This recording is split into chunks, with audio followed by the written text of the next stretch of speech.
श्रोते हो, श्राव्य कथा मराठी चॅनलवरती आपले स्वागत आहे. श्रोते हो, सध्या मी आपल्याला श्रीकांत सिनकर यांनी लिहिलेली धावत्या बसमधील शोकांतिका ही कथा सादर करत आहे. श्रोते हो, या कथेच्या पहिल्या भागात आपण बघितलं की 87 नंबरची बस गव्हर्नमेंट कॉलनी येथून ऑपेरा हाऊसच्या दिशेने चाललेली असताना त्या बसमध्ये बसलेल्या एका 20 वर्षीय तरुणीवर एका हल्लेखोराने चाकूने वार करून तिचा जीव घेतलेला आहे आणि तो हल्लेखोर बसमधून उडी मारून पळून गेलेला आहे.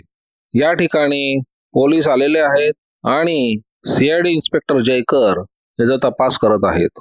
जयकरांना ती मुलगी बसमध्ये वाचत असलेली एक मराठी कादंबरी मिळालेली आहे आणि त्या कादंबरीवरून आता पुढील तपास इन्स्पेक्टर जयकर करत आहेत.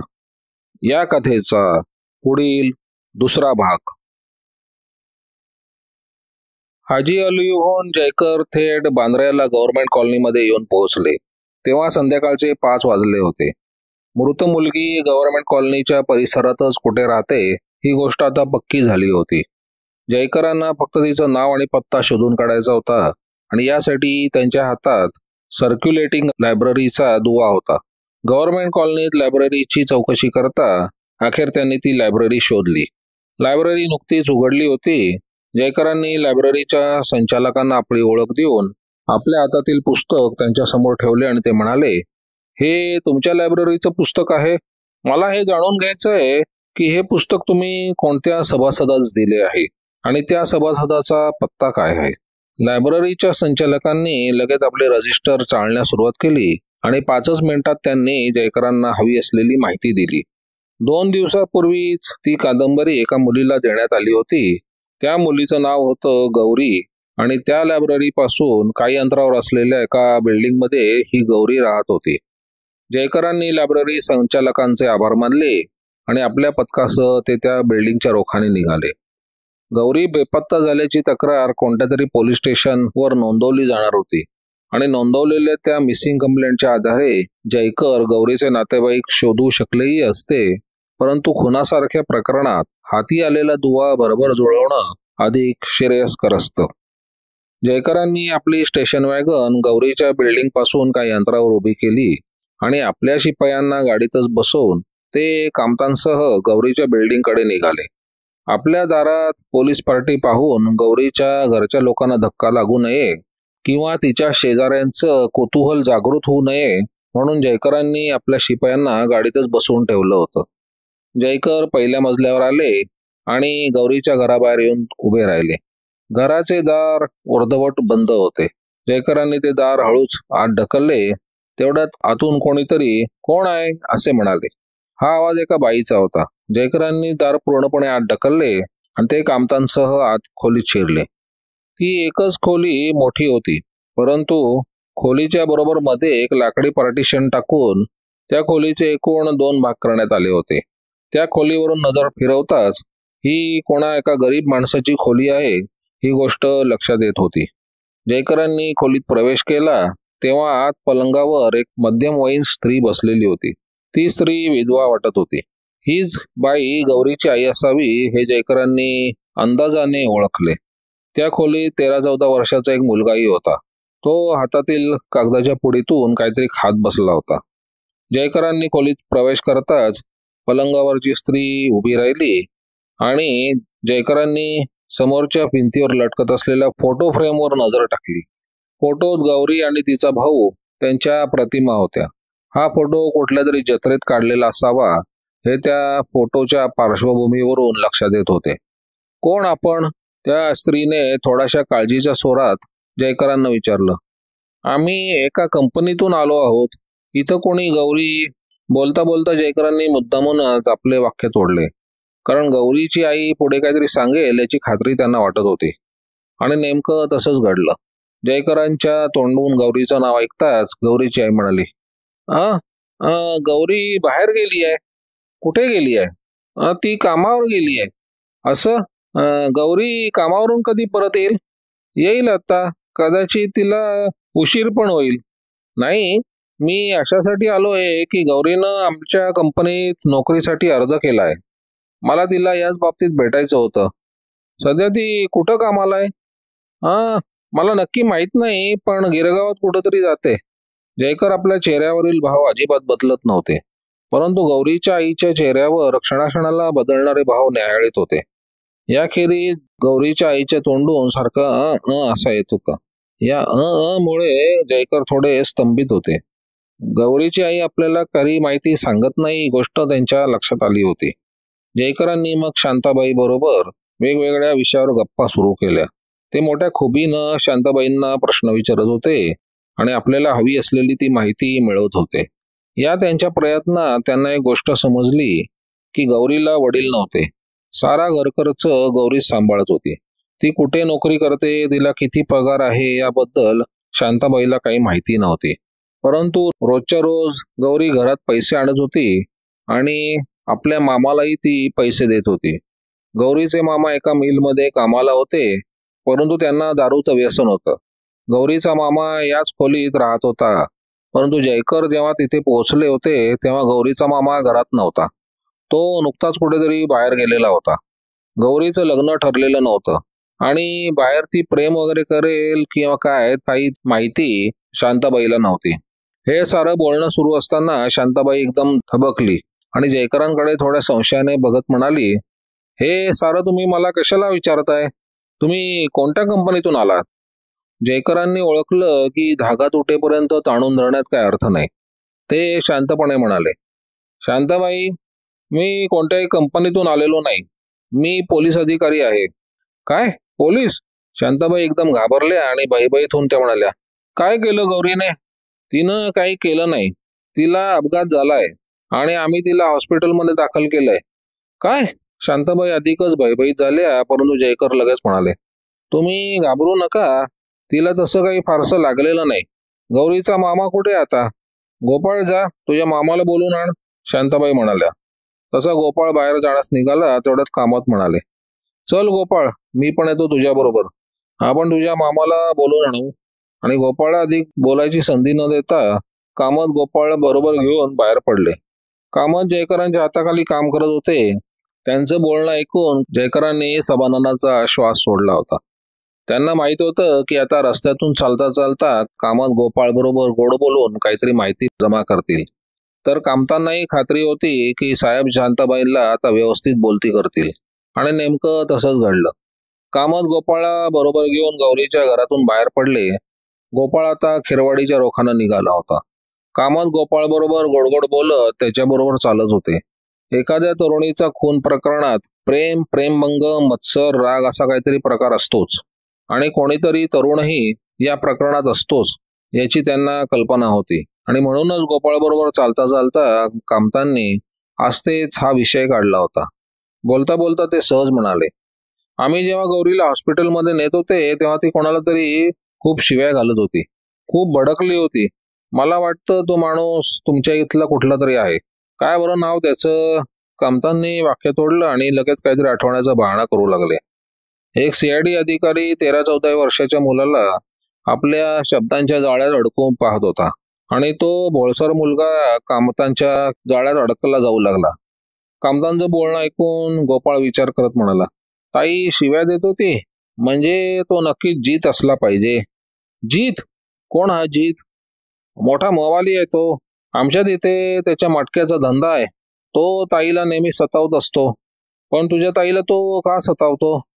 ताईनं त्याच्याबरोबर लग्न करावं म्हणून तो तिला सतावतो. मग तुझ्या आईनं पोलिसात तक्रार नाही दिली? 1-2दा केली होती, परंतु पोलिसांनी त्याला पकडलंच नाही. कधी कधी तो आमच्या बिल्डिंग खाली येतो आणि खालूनच ताईला शिव्या घालतो.